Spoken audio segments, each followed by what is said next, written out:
नमस्कार साथियों, स्वागत है आज की 50 बड़ी और धमाकेदार खबरों के सफर में। बताइए आप हमें किस जगह से देख रहे हैं, कमेंट में जरूर लिखिए। अगर अभी तक चैनल को लाइक और सब्सक्राइब नहीं किया है तो फटाफट कर लीजिए, क्योंकि आगे आने वाली खबरें हैं एक से बढ़कर एक। कांग्रेस अध्यक्ष मल्लिकार्जुन खड़गे ने पीएम मोदी के घुसपैठिए वाले बयान पर करारा पलटवार किया है। उन्होंने कहा कि मोदी सरकार अपनी नाकामियों को छिपाने के लिए विपक्ष पर आरोप लगा रही है। खड़गे बोले कि कांग्रेस ने हमेशा देश के लिए काम किया है, नफरत के लिए नहीं। उन्होंने पीएम मोदी पर विपक्ष को बदनाम करने का आरोप लगाया। दिल्ली से असम तक सियासी बयानबाजी तेज हो गई है और माहौल गर्म है। कानपुर में मुख्यमंत्री सामूहिक विवाह योजना में बड़ा घोटाला सामने आया है। चंद्रशेखर आजाद विश्वविद्यालय में टेंडर और भोजन व्यवस्था में गड़बड़ी पकड़ी गई है। जांच रिपोर्ट आने के बाद जिलाधिकारी ने 2 फर्मों को ब्लैकलिस्ट करने का आदेश दिया। सरकारी योजनाओं में हो रही लापरवाही अब खुलकर सामने आ रही है। लोग कह रहे हैं गरीबों की शादी में भी भ्रष्टाचार घुस गया, शर्मनाक है।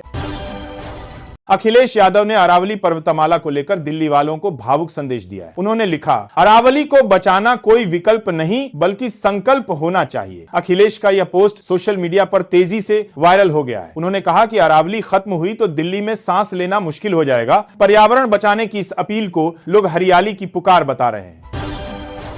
अलीनगर में विधायक मैथिली ठाकुर ने जनता को राहत की बड़ी खबर दी है। उन्होंने कहा कि स्कूल और अस्पताल की जमीन पर अतिक्रमण अब किसी हाल में बर्दाश्त नहीं किया जाएगा। विधायक ने प्रशासन को निर्देश दिया कि सार्वजनिक जमीन से कब्जे तुरंत हटाए जाएं। उन्होंने कहा कि बच्चों की पढ़ाई और मरीजों के इलाज में कोई बाधा नहीं आनी चाहिए। जनता ने विधायक के इस सख्त रुख का समर्थन किया और कार्रवाई की मांग की है।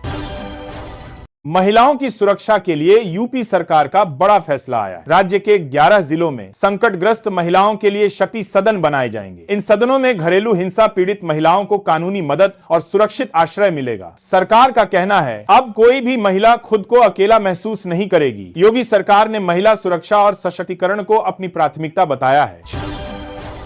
जम्मू और श्रीनगर में कांग्रेस कार्यकर्ताओं ने मनरेगा के मुद्दे पर हल्ला बोल दिया है। पुलिस के साथ कार्यकर्ताओं की झड़पें हुई और कई नेताओं को हिरासत में लिया गया। कांग्रेस ने बीजेपी पर मनरेगा खत्म करने का आरोप लगाया है। नेताओं का कहना है कि यह योजना गरीबों की रोजी रोटी का सहारा है। राज्य के कई हिस्सों में कांग्रेस का विरोध प्रदर्शन जारी है।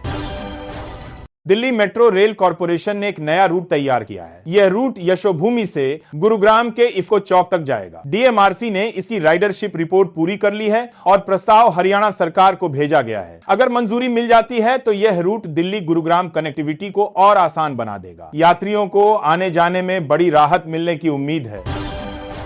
अलीगढ़ के गंगीरी में खाद्य सुरक्षा विभाग ने बड़ी कार्रवाई की है। यहां नकली देसी घी बनाने वाली फैक्ट्री का भंडाफोड़ किया गया है। टीम ने 186 किलो नकली घी, वनस्पति और रसायन बरामद किया है। फैक्ट्री चलाने वाले पिता पुत्र के खिलाफ मुकदमा दर्ज हुआ है। अधिकारियों ने कहा कि ऐसे मिलावटखोरों को किसी कीमत पर बख्शा नहीं जाएगा।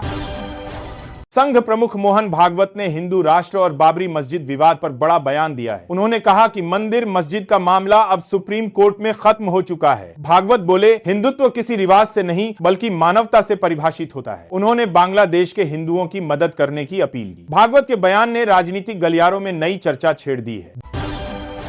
तेज प्रताप यादव ने मनरेगा का नाम बदलने के मुद्दे पर सरकार पर निशाना साधा है। उन्होंने कहा कि महात्मा गांधी भी भगवान राम का नाम लेते थे, नाम बदलने से जनता नहीं बदलेगी। हिमाचल की संजौली मस्जिद को लेकर तनाव बढ़ गया है। हिंदू संघर्ष समिति लगातार विरोध प्रदर्शन कर रही है। जुमे के दिन मस्जिद में कोई भी नमाजी नहीं पहुंचा। माहौल पूरी तरह शांत लेकिन तनावपूर्ण रहा। प्रशासन ने स्थिति संभालने के लिए एक संयुक्त कमेटी बना दी है। यह कमेटी विवाद को सुलझाने के लिए दोनों पक्षों से बातचीत करेगी। फिलहाल इलाके में पुलिस बल तैनात कर दिया गया। महाराष्ट्र में नगर परिषद और नगर पंचायत चुनावों में महायुति की बड़ी जीत हुई है। मुख्यमंत्री एकनाथ शिंदे ने बाबा बागेश्वर धाम के मंच से खुशी जताई। उन्होंने जय श्री राम के नारे लगाते हुए कहा, जनता ने विकास के पक्ष में वोट दिया है। शिंदे ने बिना नाम लिए उद्धव ठाकरे पर भी तंज कसा। कार्यक्रम में लोगों की भारी भीड़ उमड़ी और माहौल पूरी तरह भगवा रंग में रंगा दिखा। बिहार के मुख्यमंत्री नीतीश कुमार 2 दिन के दिल्ली दौरे पर रवाना हो गए हैं। 5वीं बार मुख्यमंत्री पद संभालने के बाद यह उनका पहला दौरा है। राजनीतिक गलियारों में इस दौरे को बेहद अहम माना जा रहा है। कहा जा रहा है कि नीतीश विपक्षी दलों से कुछ बड़े मुद्दों पर चर्चा कर सके। दिल्ली पहुंचते ही उनके कई मीटिंग तय मानी जा रही हैं। बिहार में बिजली उपभोक्ताओं के लिए राहत की बड़ी खबर है। ऊर्जा मंत्रालय ने बिलों को कम करने के लिए नई योजना का ड्राफ्ट भेजा है। इसमें बिजली सब्सिडी और ऊर्जा संरक्षण पर विशेष फोकस होगा। सरकार का लक्ष्य लोगों को आर्थिक राहत देना और बिजली की बचत बढ़ाना है। अगर योजना लागू हुई तो हर घर को मिलेगा बिजली बिल में फायदा। उत्तर प्रदेश में सहकारिता वर्ष 2025 को लेकर बड़े कार्यक्रमों की शुरुआत हो चुकी है। मुख्यमंत्री योगी आदित्यनाथ ने कहा कि इस बार सहकारिता आंदोलन को नई दिशा मिलेगी। रन फॉर कोऑपरेशन में हजारों लोगों ने भाग लिया। सरकार का फोकस है कि सहकारिता के जरिए ग्रामीण विकास को बढ़ावा दिया जाए। लोगों में इस पहल को लेकर खासा उत्साह देखा गया। गोरखपुर में आगामी चुनावों के लिए वोटर लिस्ट का सत्यापन लगभग पूरा हो गया है। 84% मतदाताओं की पहचान पहले ही सत्यापित की जा चुकी है। बाकी मतदाताओं की मैपिंग का काम जारी है। चुनाव आयोग का लक्ष्य है कि कोई भी पात्र मतदाता वोट देने से वंचित न रहे। अगले साल चुनावी प्रक्रिया को लेकर तैयारियां जोरों पर हैं।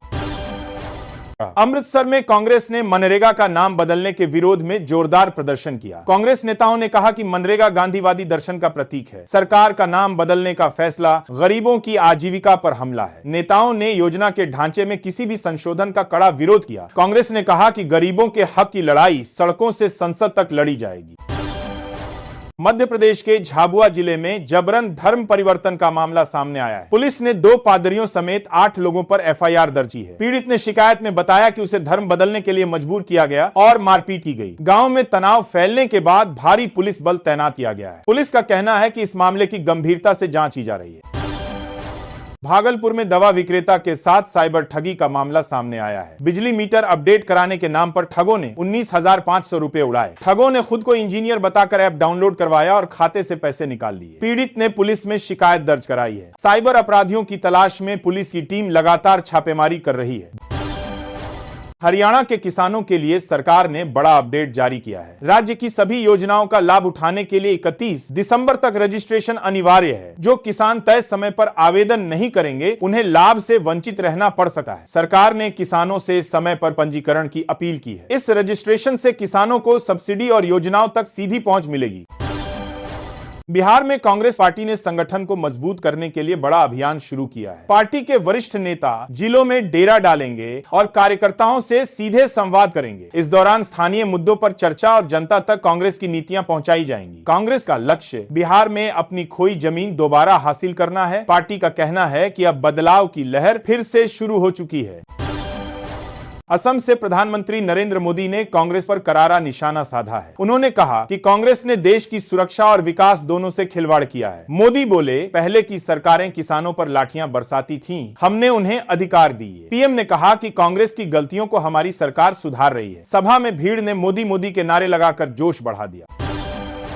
दिल्ली में अरावली पर्वतमाला को लेकर फिर चर्चा तेज हो गई है। अखिलेश यादव ने कहा कि अरावली दिल्ली के प्रदूषण को कम करने में अहम भूमिका निभाती है। उन्होंने लिखा कि अगर अरावली नहीं बची तो दिल्ली में सांस लेना नामुमकिन हो जाएगा। उन्होंने अधिकारियों से इस दिशा में गंभीर कदम उठाने की अपील की है। पर्यावरण प्रेमियों ने अखिलेश के इस कदम की सराहना की है।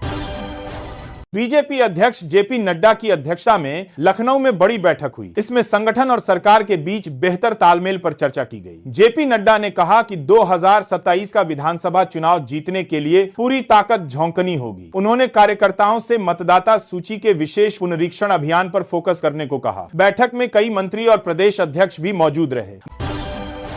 अयोध्या में रामलला का भव्य उत्सव जारी है। प्रतिष्ठा द्वादशी पर भी दर्शन के लिए श्रद्धालुओं की भारी भीड़ उमड़ी। 5 दिन तक चलने वाले इस आयोजन के लिए विशेष व्यवस्थाएं की गई हैं। मंदिर ट्रस्ट ने भक्तों से सहयोग और अनुशासन बनाए रखने की अपील की है। पूरे परिसर में सुरक्षा के कड़े इंतजाम किए गए हैं। पश्चिम बंगाल की राजनीति में बड़ा फेरबदल देखने को मिला है। मुर्शिदाबाद में जिला परिषद सदस्य शहनाज बेगम ने टीएमसी छोड़ कांग्रेस ज्वाइन की है। वरिष्ठ नेता अधीर रंजन चौधरी ने उन्हें कांग्रेस का झंडा थमाया। कहा कि पार्टी में ऐसे समर्पित नेताओं का स्वागत है। यह कदम बंगाल कांग्रेस के लिए बड़ा बूस्ट माना जा रहा है। पश्चिम बंगाल में विधानसभा चुनाव में अभी 1 साल बाकी है, लेकिन सियासत गर्मा गई है। बीजेपी और टीएमसी दोनों ने अपने अपने मुद्दों के तीर तर्कश में सजा लिए हैं। घुसपैठियों, बंगाली अस्मिता और विकास ये बने चुनावी एजेंडा के मुख्य मुद्दे। दोनों पार्टियां एक दूसरे पर तीखे हमले करने से नहीं चूक रही हैं। राज्य में आने वाले महीनों में सियासी जंग और तेज होने वाली है। हिमाचल प्रदेश के सोलन जिले में सनवारा टोल प्लाजा पर नई टोल दरें लागू हो गई हैं। कार और छोटे वाहनों के लिए टोल शुल्क बढ़ा दिया गया है। नई दरें वाहनों की श्रेणी और यात्रा के प्रकार के अनुसार तय की गई हैं। लोगों ने टोल बढ़ोतरी पर नाराजगी जताई है। वहीं प्रशासन का कहना है कि दरें सरकार के निर्देशानुसार संशोधित की गई हैं। उत्तराखंड में ठंड बढ़ने के साथ ही बिजली संकट गहराने लगा है। राज्य में तापमान गिरने से बिजली की मांग तेजी से बढ़ गई है। देहरादून समेत कई शहरों में कटौती शुरू हो गई है। ऊर्जा विभाग ने स्थिति सामान्य करने के लिए विशेष टीम गठित की है। सरकार ने दावा किया है कि जल्द ही बिजली आपूर्ति में सुधार किया जाएगा।